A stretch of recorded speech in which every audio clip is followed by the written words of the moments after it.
All right, everybody. Again, my name is Matt Menard, the general manager of ticket sales and service here at DePaul University. On behalf of the education committee, just wanted to thank everybody for joining us today. Kind of recapping experiences from different universities there with the CFP. So I'll be the moderator today. We have some representatives from Notre Dame, Arizona State, Boise State, Texas, Georgia, and Ohio State University, kind of talking about their different experiences. So Alicia and Brett from Notre Dame kicking off the college football playoff for all of us this year. If you don't mind kind of talking about your hosting the first ever, college football playoff matchup and kind of your run and your experience on handling your allotment throughout. We'll get started with you guys. Sounds good. Thank you, Matthew.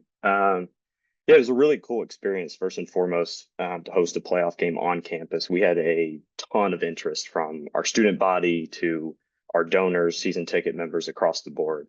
So kind of what that looked like for us once we got pricing from the CFP, launched a right of first refusal for our season ticket members to have their normal season ticket locations.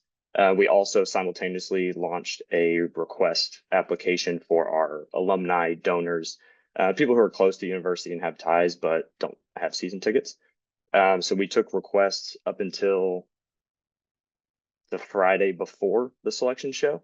So that allowed us to have a gauge on, kind of what our interest looked like, what our numbers looked like, so that we could conduct our lottery. We had to turn away a few people with the demand that we had, which is a good problem to have. And we were able to allocate those kind of over the weekend leading into the selection show.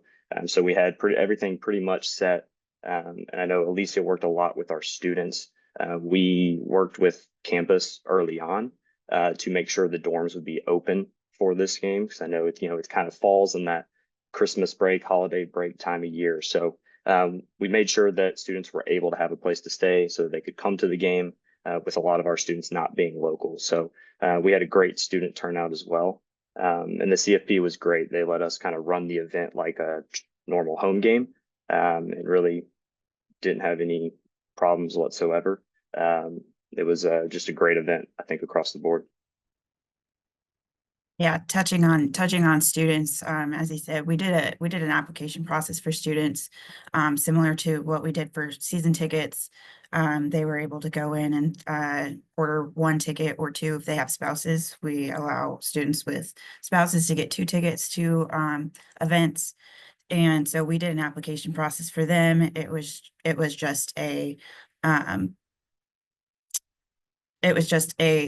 like it was pretty easy price to get through for them. And, they were able to go in, just request that ticket. We did say that should demand exceed supply, we will run a lottery for that. Thankfully, we did not have to do that, but we still had a great amount of students show up for that game, and we didn't have to turn anybody away. And like Brett said, it was a huge help for campus, allowing us to have dorms open until that Sunday instead of Saturday, so that they could, stay and enjoy the game as normal. So we had a really great crowd, and I also go off of Brett. It was a really great experience to host the first one, and there was a lot of people that went into that, not just the ticket office, but overall it was a really great event.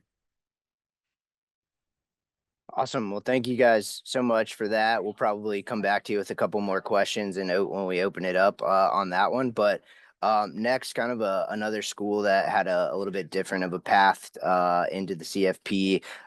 Greg with Arizona State. I know that kind of in talking with Michael and the other day, they might not have been a candidate early on in the season to make the CFP, and then ended up making a nice run there, winning the conference and then making that. So Greg, if you don't mind sharing kind of your experience of what that run up was like for you guys, how you handled the demand, and then the experience in going to your bowl game as well. Yeah, I can definitely give a little bit of insight. My role is probably a little different, being on the analytics side. So I got to interact with our ticket ops, our sales, our service team, our marketing team, stakeholders on campus, all of the above. So hopefully I can give you guys some good info. But we started to have the conversation before our rivalry week game, when we were within a game of the Big 12 championship kind of qualification based on all the complicated tiebreakers. So we kind of walked through a plan for success. If we're on the road, if somehow we host, which we didn't think was very likely at all, or if we somehow managed to be a top 4 team.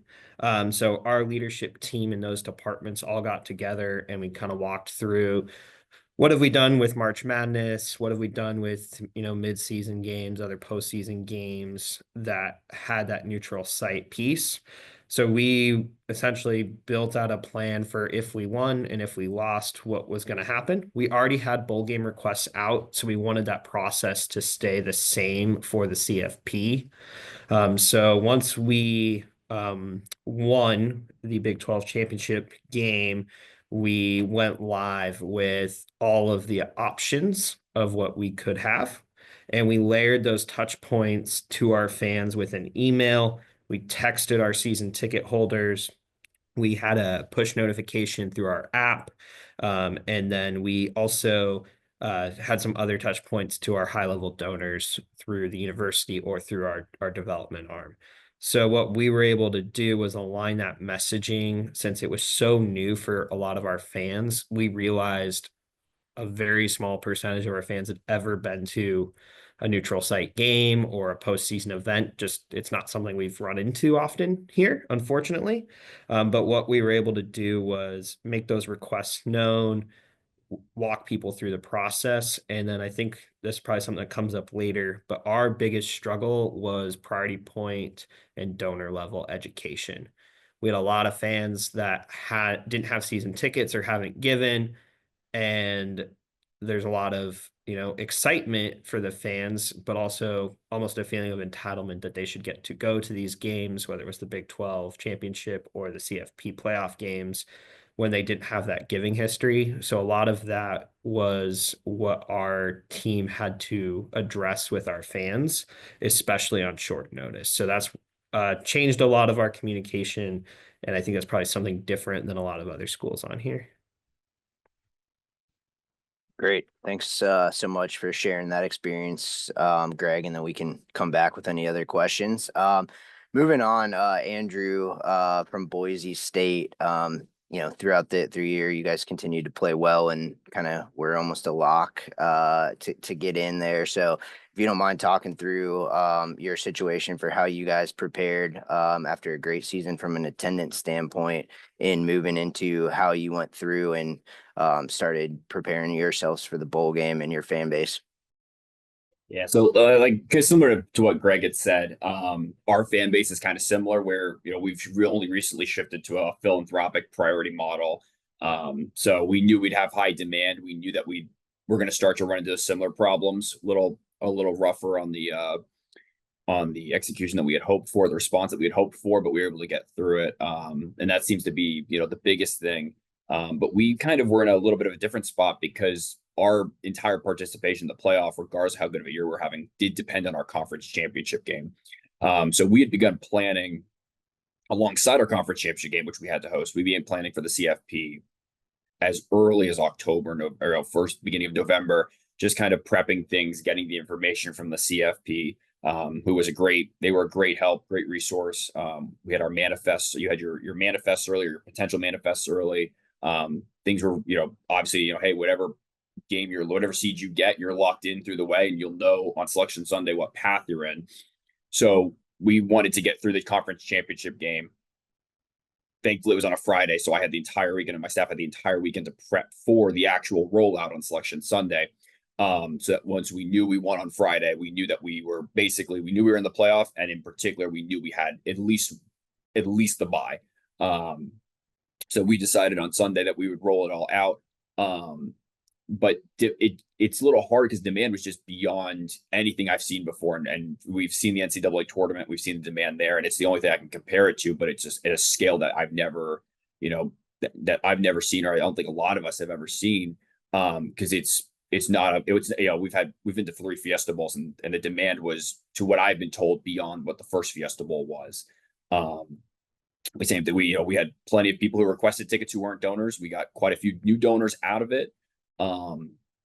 but we also had insane student demand, insane campus demand, government demand. And then my athletic department, my leadership here was, I'm lucky enough to be in a department where they decided to take the entire athletic department or offer them a chance to go to the game. So we ended up treating it like a World Series or Super Bowl. So you're trying to plan for 250 people to come down, plus their, one or two extra tickets for them, just kind of planning that out. But the biggest thing is probably sticking to the timelines. I know the CFP provides certain timelines for everybody based on where you go.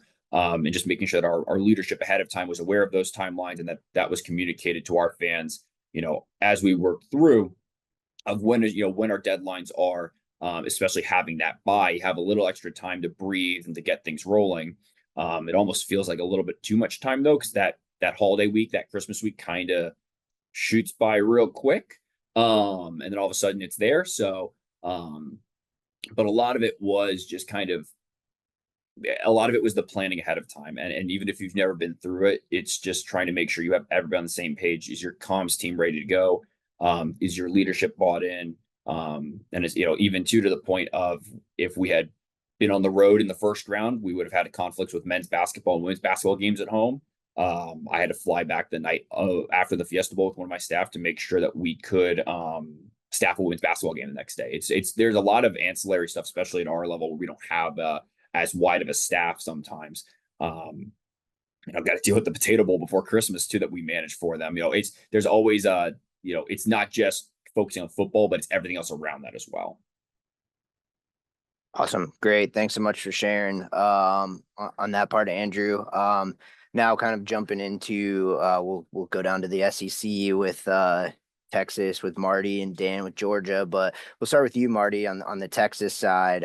Going into the SEC championship, we were all kind of looking at like, all right, the winner is gonna go straight to potentially as we know, Georgia with the Sugar Bowl, but Marty, on your end with Texas, having a tough outcome there for the SEC championship and then turning right around and hosting a playoff game. Can you kind of talk through, what your planning process was?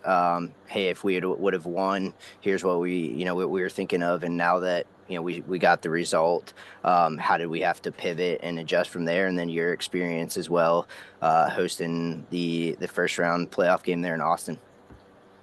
Yeah, I think a couple other guys touched on it, but we had a plan like starting out from the beginning, September, October, where we had buy-in like from our AD and from our development team, marketing team, planned out our calendars basically by the day of what could happen like throughout that process, right? So once we hit our sixth win of the season, and we knew we would likely be in contention for conference championship game, possible first round playoff game. We launched applications, deferred payment apps for the conference championship and then for the potential first round game.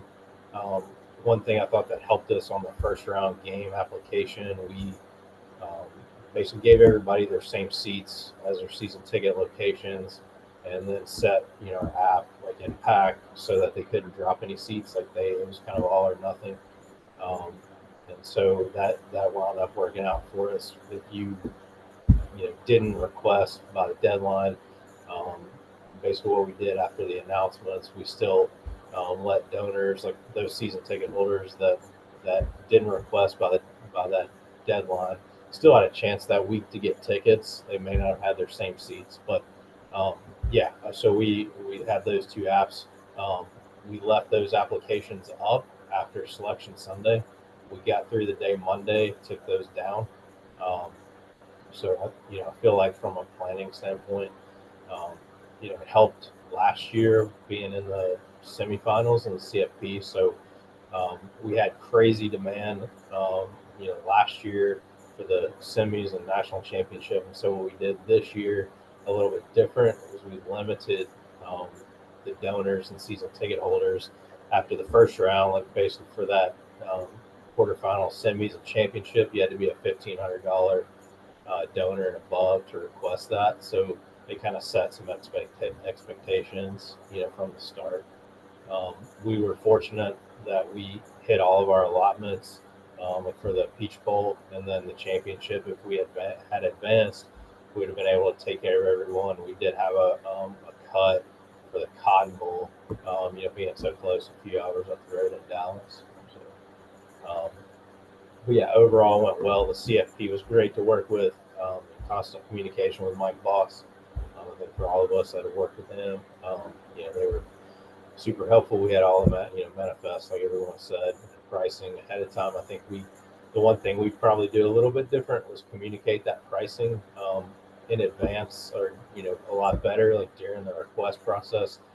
So it's up to the school. I don't know if everybody knows this that hasn't participated, but the CFP allows you to set your own pricing.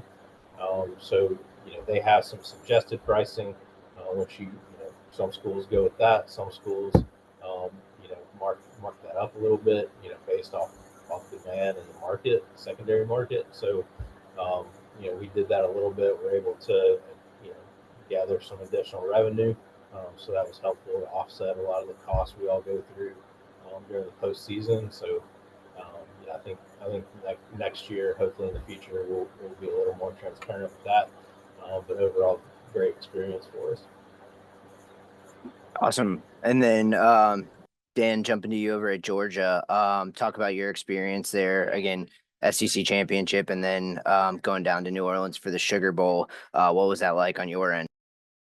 Yeah, the biggest thing for us was we're lucky. We've been doing this for years now, so our fans are used to the application process and doing everything of that. So like Marty said, we had a timeline ready in March. We were ready to go in March. We were number 1 in the country. Everything was going great at that time. So we knew exactly what date we were going out with apps. We knew what day we were doing everything. Preemptively, once we decided on the first round, we actually sent out a postcard to all of our season ticket holders telling them the dates they could go apply, when they could renew their season tickets, everything. So they were prepared, because we started getting questions about that in February, if I remember correctly. From there, we kept our same cadence where we went out with SEC apps after the Florida game. That's typically when we do it every year. And then we went out with first round and just the quarterfinals 2 weeks before the selection show. The reason we did that is just to focus mostly on those first 2 games. We wanted to make sure everybody had a chance to get the first round. Everybody had a chance to get the quarterfinals. And then after the selection show, we went with semifinals and Natty. The other reason we did that with those 2 is fortunate for us, the Natty was in Atlanta. We didn't get to play there, but typically when we play in Atlanta, those are our highest in demand games. So we wanted to kind of showcase those on their own. Our season kind of was weird. We started out number 1, and then we were all the way down to 9. If we lost another game, we were out of the playoff completely. So we were just going up and down, up and down. And the way we got in the SEC championship game is we needed 3 teams to lose on the same weekend. Like, it was a very weird year. And going into the championship game, for us, everything was kind of done. So we didn't have to worry about anything. We had apps up for first round. We were giving everybody their same seats. Deadline was on Monday. So there's no concern on our end whether we won or lost. That would be the biggest thing I would recommend for everybody, is whenever you have your championship game, everything is done before that. You're not having to post apps after the win or the loss. You're not having to do that Sunday morning. Like, for us, that helped out a ton, where we could just sit there on Sunday and watch the selection show. We didn't have to worry about anything. We didn't have to post apps. We didn't have to say, hey, we're going to the Sugar Bowl. Where are we going for the semi? It really helped that we did everything before that SEC championship game. Awesome. Thanks so much. And then kind of staying down in the SEC, Walt at Tennessee, I know there's a potential that you guys could have hosted a first round playoff game and then ended up having to go up to Columbus. So can you kind of talk us through, hey, what did that planning process look like on your end? And then did that change? How did that change, going on the road for the CFP up in Columbus? Yeah, we were kind of right there on the line. Obviously finished number 9. Seeded number 9. We kind of had to plan for both, along with, up until the last couple weeks of the season, there was also a possibility of SEC championship games. So we had all that going on at the same time. So what we did, we just got everything ready for a home game early. I think it's been mentioned a couple of times. I think Brett mentioned that you really did just run it as a home game. So basically, we just created another home event. reserved season ticket holders. We reserved all their seats on their accounts. We had invoices created, ready to make them go live as soon as we were selected. If that were to happen, we're going to give them a few days to do that, to purchase their seats, and then we would open those up to, and it'd been asked in the chat here about additional, we were going to have some pre-sales to donors based on donor rank before going on to a public sale with anything that may be left. So we had that ready to go, ended up not needing it. From an away standpoint, we ended up obviously at Ohio State, which is an easy drive for our fan base. So we knew there was going to be big demand for that one. Having only 3,500 tickets, I think we ended up having about 1,800 that we could actually sell. So we knew that that wasn't going to go very far from a donor perspective. So we sent out emails on Selection Sunday. As soon as it came out, we had them all prepared. And we sent out different subsets of donors, higher ranked donors. We said, you have a great shot of getting these tickets. Here's your request. Here's your limits, and then the timeline of when everything will be allocated. We sent that out on Sunday. They had until Wednesday to make those requests. And then it kind of went in order from there. The next group of donors were like, you've got a shot. We didn't end up, I think we made it through about the top 700 donors before we had to cut it off. So we're telling them what to expect. And then once we got to a certain point, their email was basically, you don't have the opportunity to request. Here's the link to the Ticketmaster.com host event through Ohio State. Go purchase secondary tickets off of there if you want to get your tickets. So we wanted to make sure that they knew well in advance how to get tickets. They weren't waiting for us to see if maybe their request would be approved. We got them out early so they could try and go ahead and make their plans. Then beyond that, for the quarterfinals, semifinals, national championship game, we put the application up for requests immediately after our final game against Vanderbilt, which was on the 30th. As soon as that game was over, we got the win there, felt like pretty confident we would be in the playoff. So we sent out an application with all 7 potential games on it. So you could request your tickets for that on a deferred payment. We just had them all set up on the same payment plan. And then on Selection Sunday, when we knew where we were going, we basically just returned everything that was not a possibility and then took it off of the application with a deadline of December 11th. So we ran it up through there. After the 11th, we sent out emails letting people know that they made the cut or did not. It was Rose Bowl and Cotton Bowl were our 2 possibilities.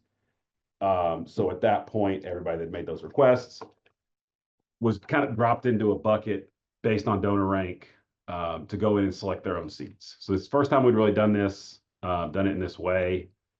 We kind of took it from Oregon, which is how they had done it in the past. Typically, we would sit down and hand allocate everything, which is very doable for a road game of 3,000 tickets. But when you're having to allocate 10,000, that's not ideal, especially in the time frame that we had. So we just kind of went through the upgrade flow through Account Manager and Ticketmaster. People were able to go in and select their own seats.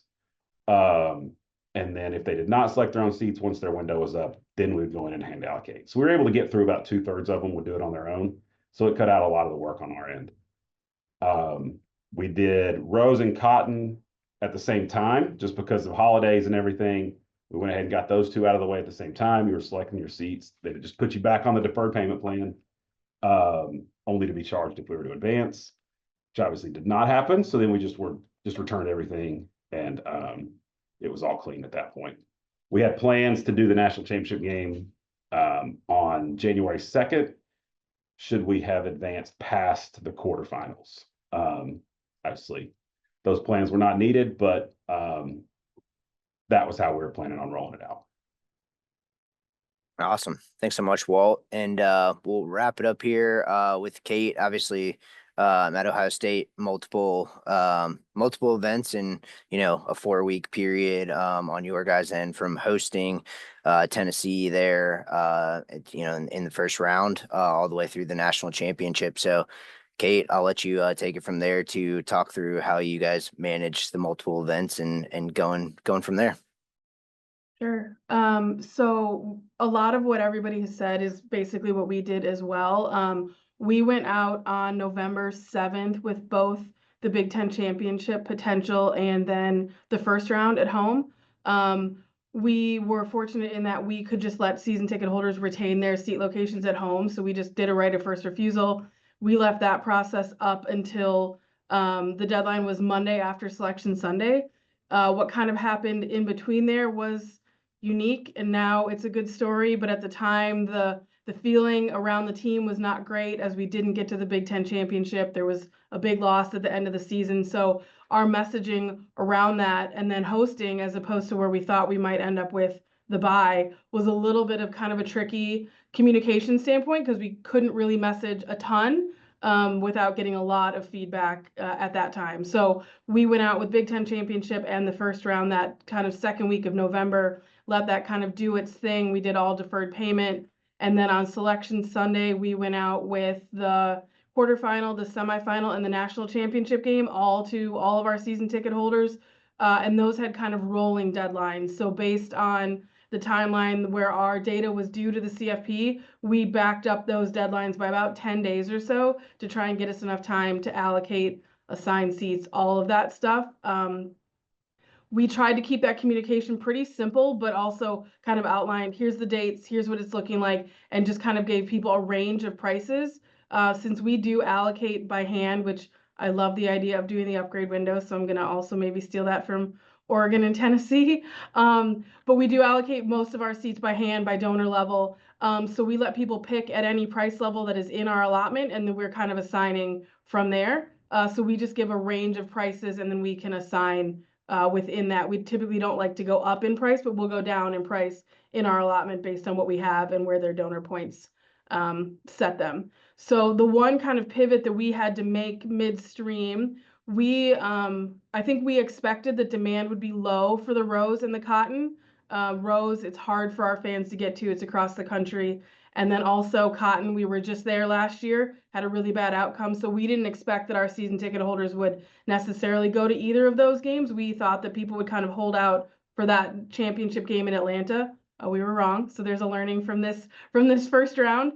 But so what we had to do was when we won the Rose Bowl, we had already cut off our request for the Cotton Bowl. And in order to kind of try to mitigate some of the feedback that our development office and our customer service team was going to get, I just re-enabled that process for one more day. We had to fly back from LA anyways. Nothing was going to happen in that day. So we re-enabled those requests for the next day just to kind of get through, and that filled our allotment for the Cotton Bowl. So I think that was one learning was I liked hearing that everybody had their timelines and everything set. I will say that we also had timelines set kind of as much as we could, but we did have to pivot throughout the process. And we also learned round for round. This is a surprise to no one, but people don't really read emails that everybody sends, even though we communicate as much as we can. But really just small tweaks of like where we put next steps and timelines in the email and just put that in like the first paragraph. Those little things, just trying to kind of reduce the responses with questions that had already been answered or things like that. So I think that piece of communication, that's one thing that we are continuing to kind of like keep learning through and see what we can do better in that space. Because even in that span of 6 or 7 weeks, our customer service team just got crushed with questions that we were trying to anticipate. We were trying to communicate what we could at the time with the timelines that we knew, and just with the amount of demand and the questions that we were getting.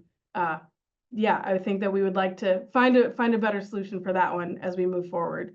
But other than that, working with CFP was great. Like a couple of people said, Boz is great to work with. Luckily, with us being a Ticketmaster partner, a lot of the buildings we were going into were Ticketmaster buildings. We have familiarity there. Our fans have familiarity there.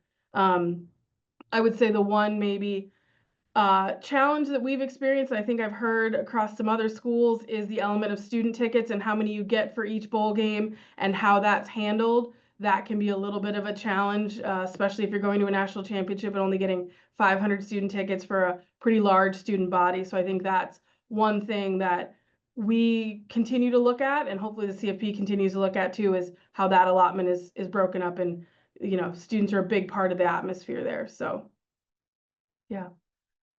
Awesome. Well, thank you guys so much.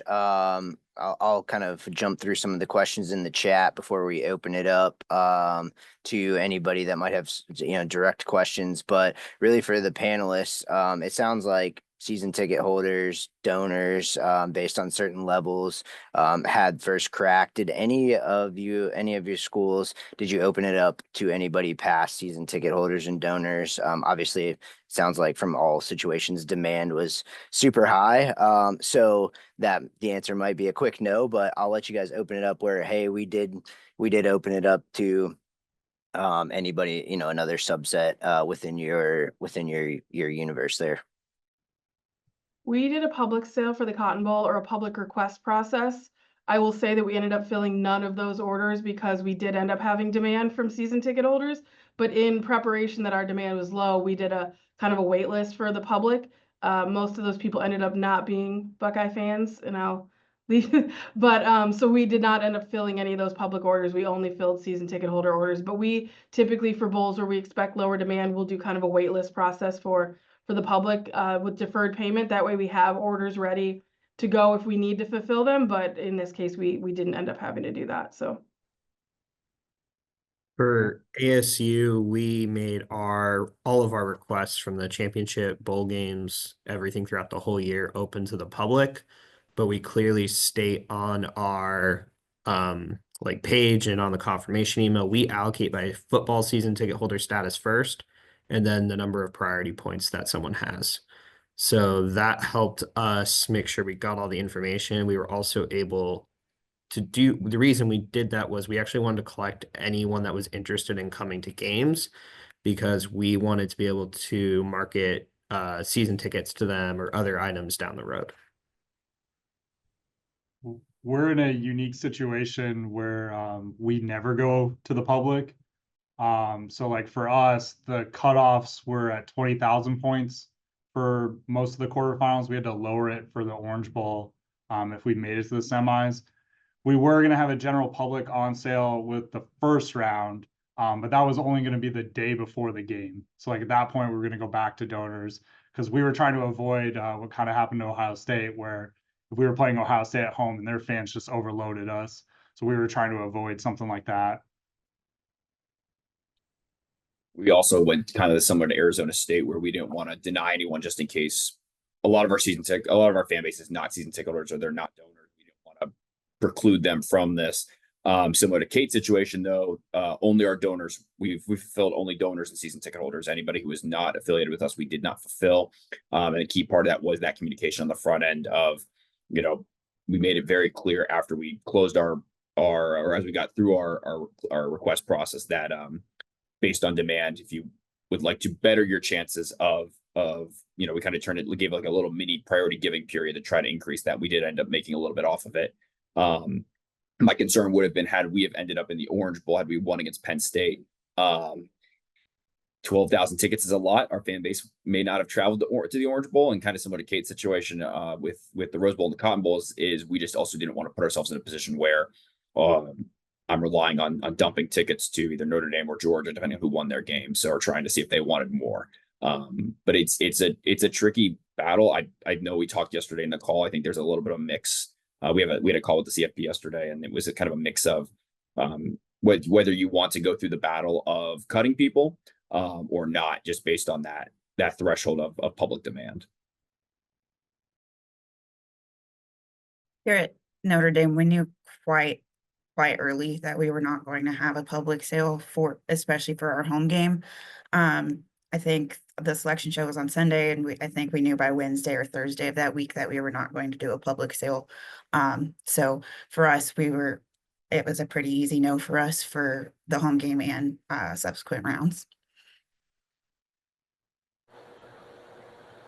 Yeah, Texas, for the home game, we did open it up a few days similar to Notre Dame after the selection Sunday to our donors, let them purchase tickets.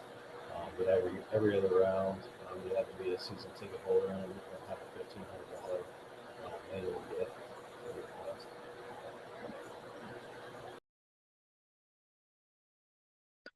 Great. Thank you guys so much for sharing. One question that I did see that was for the host sites on campus.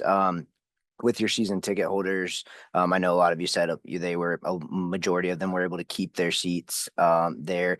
Were there situations where whether visiting team allotment or band or anything like that, where you did have to make any adjustments or work with some season ticket holders on relocations, and what did that process look like if so? So I think because we were allowed to kind of run it as a home game, just a regular home game, we kept most of our holds the same. So whatever we've given visiting team the entire year, it was the same. So there were no season ticket members in those holds. So we didn't run into that issue.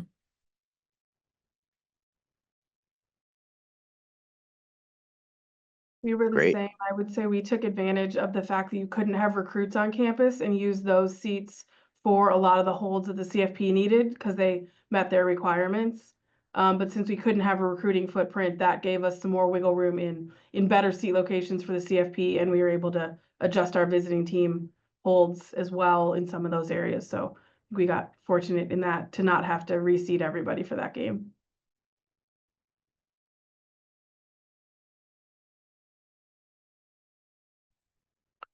Awesome. I think the last question that I saw in the chat there, anything from your learnings and your experience that you might change up heading into next year's CFP from a planning process? I saw some timelines condensing a little bit there in the chat, but any other learnings or things that, hey, this was something that we either got behind the eight ball or we were really out in front of it and it worked out really nicely here on our end that you'd like to share with the group?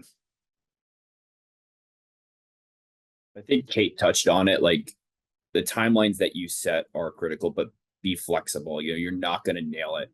We initially looked at doing a Thursday deadline request or a request deadline for at least for the Fiesta Bowl. We pushed it to Friday, thinking it would give our fans a little bit more time, just because we wanted to be a little bit, with the scale of the event, we wanted to be a little bit more, give them a little more leeway. Naturally, kept it on Thursday, because it only causes more problems, especially when you have so much else going on, or as how much work can you do over a weekend when we thought we'd be able to do more and we weren't. But also too realizing, we took, that deadline was originally on Thursday. We moved it to Friday. I didn't find out we were taking the whole athletic department until Thursday. You don't know what your internal needs are until super late, and how does that push certain deadlines back, or all of a sudden Christmas hits and you want to try to give your staff time off, and then you've got to pivot it there.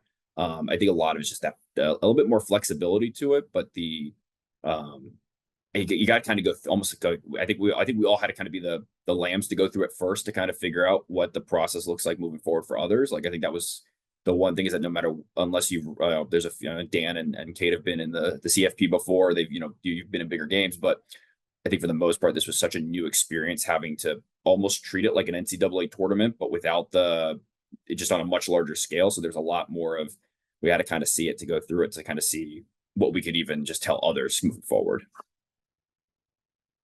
Yeah, a couple of things we kind of learned, I think, throughout the process was when it came to people selecting their own seats, that worked out really well in the way that it was done. But if we would have been hosting, the way that we timed it, we were basically doing it the week. We were doing Rose Bowl and Cotton Bowl assignments the week of our game at Ohio State. Whereas if we would have been hosting, we would have been doing that throughout the week. And the backfilling of people who didn't select their own seats, going in and assigning theirs, that probably would have crushed us with a home game coming up that weekend. So we've already talked about we're doing it the same way in the future, kind of bumping that up a week so that it doesn't run up against the potential home game. Just bandwidth wise, we wouldn't have been able to pull that off. The other one being our player guest process. With this game, typically for a road game, our players get 4 tickets. With this one, for postseason, they get 6.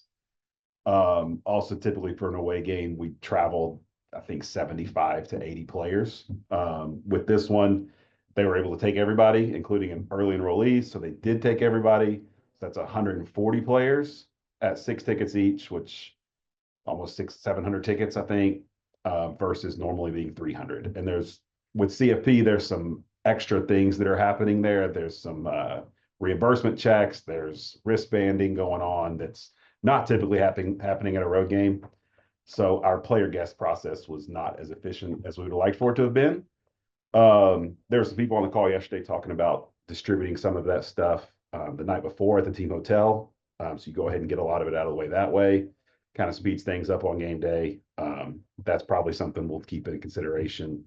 And potentially even going to mobile tickets instead of printed tickets for player guests, just to make it easier on everybody. We ended up getting everybody in, I think, by game time, but it was right up against it, even with the 2 hours, with the gates opening 2 hours prior to kick. So those were the two biggest things we took away from it. I think for us here at Notre Oh, Brad, it looks like you muted again. Sorry about that. We took our request, and for our donors, they were unallocated with the tight turnaround when we were in a pinch waiting for pricing. So I think going forward next year, I'd be interested to push that timeline up a little bit, maybe even launch in October if the season's going well and we're in contention, and having pre-sales that are tiered and allowing people to go in and select their seats rather than us bulk allocate on the back end. And then on the first round game, I think in our experience, that was definitely the heaviest lift for us. So if anyone is looking for advice going forward, if you're in contention next year, prepare like you're going to host, because a lot of work goes into that first round home game. So if you get a bye or you go on the road, you can kind of figure that out with a smaller allotment.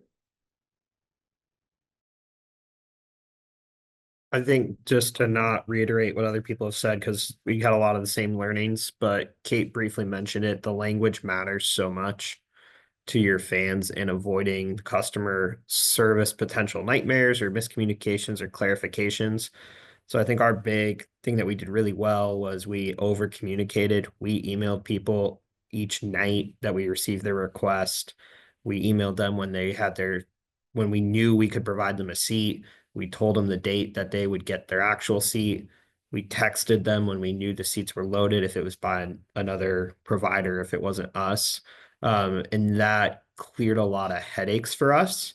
But like Kate mentioned, where you put things matters. And I think that's something we learned in the Big 12 championship game that we were able to use for the Peach Bowl, was where we put this information, how we lay it out in quick bullet points that someone can go back and reference. And then the other thing for us, which I think Andrew and Notre Dame have alluded to, was like the consistency of messaging across like your campus was really important and something we could have done a better job with as a whole. That way we could have made sure our students had the best communication, our alumni, season ticket holders, everyone, because there's so many different campus units that are involved beyond what you just think of your athletic department.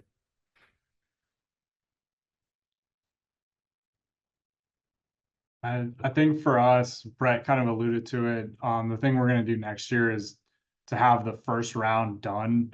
Not necessarily done in terms of pricing, but like everybody allocated prior to the season even starting. It took us a really long time to try and reallocate everybody to get that first round going. So the earlier you can start on that, I know that might not be applicable to every school. Like they might not have the time to do that, but for us, that's kind of the big thing we learned this year, because there was a lot of late nights going into the application process trying to get the first round all set up. And then the other thing, it's been touched on a couple times, and I'll shout out Ohio State because we're going to steal it. But Ohio State had a really great landing page, the Minute on Selection Sunday. So kind of something like that, where it's on the Georgia Dogs website. Anybody who goes there, because that's the first place they're generally going to go once Selection Sunday happens, that just outlines everything for the first round, quarter, semi, natty, and it's right there and just lives there for a while.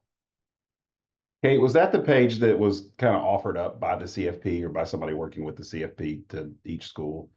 So we're a sidearm partner, so it is just a sidearm kind I of guess, standard. yeah, maybe it was sidearm. It was Yeah. Our digital team worked with sidearm on that because I think it is kind of just a shell, but it was helpful to have one place, especially where I'm a member of the public. We're not going to provide you any like priority anything, but here's a link to Ticketmaster, or here's a link to the bowl, or whatever that looks like, to just try and kind of reduce some of that feedback. But yeah, that was a sidearm kind of packaged item for us. So We had that same sidearm landing page, and that is something now that it's brought up, I wish we had used more. Because there was some subsections to, are you a donor? Are you a season ticket holder? Are you a student? Are you a member of the general public? And you could actually change things out there to direct. Kate said you can direct general public here. You can say season ticket holders here. That is something now that I think about. It's something I really wish we would have used a little bit more heavily, because it's hard to, at least as a Ticketmaster school, it's hard to put in 800 character limits on account manager every rule and policy of, well, this is how your tickets work. It's a request process, and it's just so much. It would have been so much easier to have it on that front end.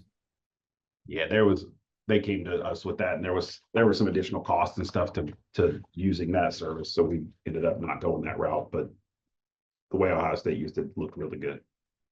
I think we could even, to the point of like timelines and deadlines, we were a little bit protective of what information was on that page, but I think we could still do a better job to say this is what you can expect. So there's always somewhere for season ticket holders to go and look, and hopefully not just email our office with the questions. But yeah, that having a place where people can just find the information on their own whenever they're scrolling is super helpful for sure. So The thing I'll add is make sure like your titles and everything are like search engine optimized, because you can save yourself so much pain. Uh, someone should be able to Google your school and the game, and it should pop right up. If it's not the first link, just connecting with your web team or sidearm and making sure that they're doing everything they can. I also highly recommend the landing page, just because we also had our dates and everything in there. So all of our people knew exactly when they would receive their Sugar Bowl, Orange Bowl results, their national championship results, when we would charge cards, like all of that. We had all of that on our landing page. And we had put that landing page link in all of our emails, even in our results, like emails, which they've already gotten it in a previous email. We still hammered it in every single communication that we had that landing page that people could reference. So I think that was another really key tool for us. And I mean, it's sometimes hard for ticket offices to get a lot of compliments, but I mean, we actually did get quite a few compliments, just being like, your communication was great. Like, it's great hearing when we'll get our results, when our cards will be charged, and like it just hitting it home and hammering it, like others have said. But we actually did get quite a few compliments on it, and a landing page just further helps it.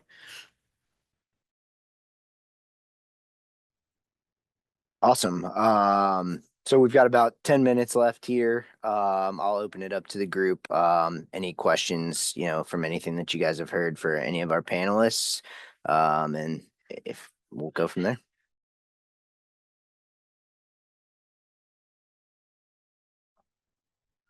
I'll jump in with one question here. I'm at Dayton, so obviously FCS. I'm not going to be in a CFP anytime soon, but so I'm also not included in those CFP calls. So could somebody just kind of walk through kind of what that schedule is like, of how often you meet, what's shared, what's planned, kind of just that background of what that communication's like?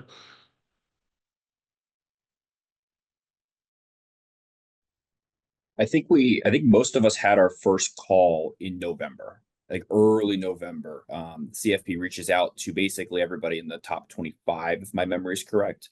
And just kind of, and anybody that they believe has a shot at the CFP, to basically begin that process and explain, here's the process. They go through a slide deck, and they do this not just with ticketing, but I believe they do it with every program, your football ops team, your communications team, your ops team, just so everybody's on the same page of, here's the general scope of things. Here's your specific units, ideas. That's why most of us were able to at least, go on, in November, we could start the process once it was solidified. I feel like it was every 2 weeks at that point leading up, or every week leading up to the actual CFP, selection show. Just kind of making sure everybody was up to date or on pace with that. And then once things get rolling, you're pretty much turned over to your the CFP's involved, but you're turned over to your bowl sites and their ticket contacts. So once the selection Sunday comes out, you're transferred over to that site, kind of like with an NCAA tournament, Dan, where it's like you're in contact with whoever that site contact is. And then yesterday was a post action call basically between all the ticket managers from the schools and then the CFP itself, just to go over some things. A lot of it was, and it, I mean, honestly, actually it even started before that, where I think our initial information came throughout the spring and the summer. But the real meat of it didn't actually start taking place until November, as it was just more of those that were kind of in the looking into the CFP basically were kind of, let's get things rolling. So yeah, I think the week after, or right after Selection Sunday, I think maybe even on Monday, in our case it was the Rose and the Cotton, had calls set up with any of the potential schools. They could possibly end up in those games. So they moved quickly on that. They got you the information you needed to have everything up and ready to go. There's a CFP website that we get access to. I can't remember when that access was given, but it was almost just a database of all the ticket information. So you could go there, you could go into the each game had a kind of folder set up.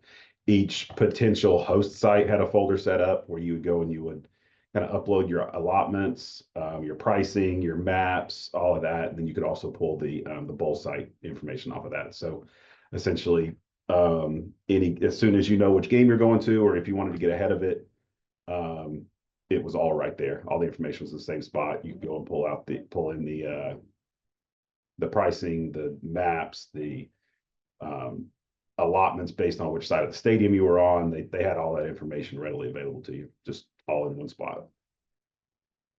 I'll also add that the CFP's ticket manager is a really great source for anything you need. Boz will text, email relentlessly, and maybe our relationship's a little different because we've just played in the CFP a lot. But I know he typically follows up with every school and checks in, like if the Sugar Bowl is actually sending what they're supposed to send, or have you heard from the Orange Bowl in a while? He's really good at like keeping that communication between you and the bowl games. And as you progress further, he will be in more contact if you are lucky enough to make it to the national championship. Like he's constantly messaging you, trying to make sure you're up to date on everything. Yeah, it was our first go around, and I know Joe here in our office, who's our ticket director, he would come in the mornings and be like, yeah, Mike Boss called me at 6:30 last night, just check up, make sure I had everything I needed, or everything we need, or if you had any questions. So I mean, he's kind of staying on top of things, making sure you got what you need, and is there to help if not. So good resource.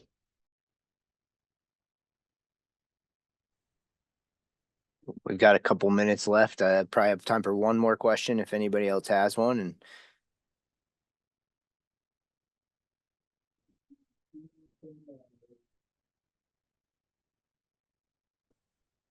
all right. Well, first and foremost, want to thank all the panelists for their time and insights.